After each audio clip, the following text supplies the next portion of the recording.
African boy born without ears refused entry to UK for op that would allow him to hear. An African boy born without ears has been refused entry into Britain for a life-changing operation that would allow him to hear properly for the first time. The government won't allow Mohammed Cham into the country after his application for a temporary visa was denied. The 8-year-old was due to fly from his native Gambia to Scotland next week to have an implant inserted into his ear during surgery. The charity Project Gambia People Feeding People had arranged the trip and is now urging the government to reconsider its decision, the Daily Record reports. Mohammed, also known as AL, was left in tears after being told the British Embassy in Gambia had blocked his visa application. The charity, which provides meals and hearing aids at St. John's School for the Deaf in the Gambian village Sirakunda, spent 16 months planning the trip. They had arranged for NHS Lanarkshire ENT specialist surgeon Aruna Chalamayar to carry out the surgery at Monklands Hospital in Airdrie. Project chairman Frank Devine said, "We're desperate to help this poor wee soul, but we're being stopped by people playing God. It's an absolute disgrace that we are letting down a child who just wants the chance to be able to hear like everyone else." When he was told he wasn't allowed to come to Scotland, he burst into tears. He's broken-hearted and doesn't understand why we can't help him anymore. It's cruel and cold. People making these decisions sometimes need to look at the person and what being allowed to come here will mean to them. Life should not be governed by a rule book.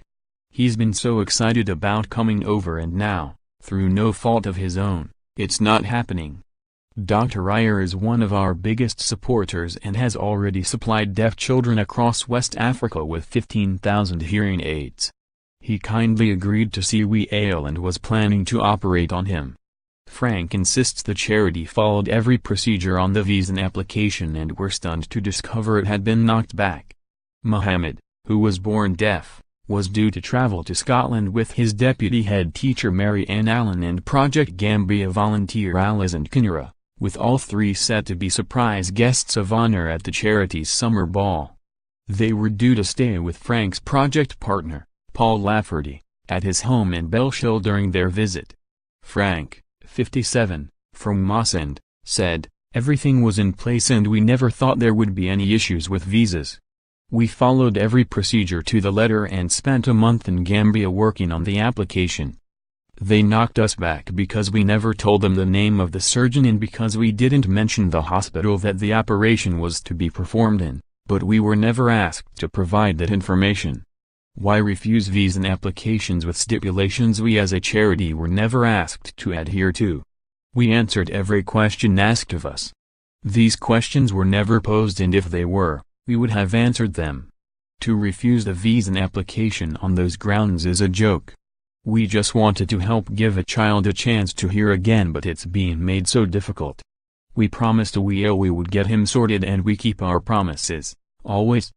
Dr. Iyer was due to operate on the youngster in the coming weeks and planned to insert an implant which would restore his hearing. He said, "We have put a lot of effort into confirming his suitability for a hearing aid as he has no ear canal. The next step would be a bone-anchored hearing aid, and that's what I was planning to do when he arrived in Scotland. I am very sad and frustrated to hear that he won't be able to make the trip as a lot of people have put in effort." Frank, along with Paul, Charlie Docherty and Lynn Hamilton Gillies, set up the project 7 years ago to donate school uniforms, bags, IT equipment, sportswear, footwear and clothing to children living in poor conditions. Mohammed came to their attention when he arrived at the school and Frank noticed how self-conscious the youngster was. He said, "He's grown up in poverty and because he has no ears, he's shunned by people in the community. I noticed straight away that he has no confidence and he would try to hide away. He knows sign language, but coming to Scotland and having an implant fitted would give him the chance to hear properly. In the future, we'd like to look at creating ears for him using cartilage and we're speaking to doctors about it. His family can't afford medical treatment. He's a character and deserves the best chance at life. We are all heartbroken his visa has been refused. We put so much planning and effort into raising funds to bring him over here and now it's all been shattered."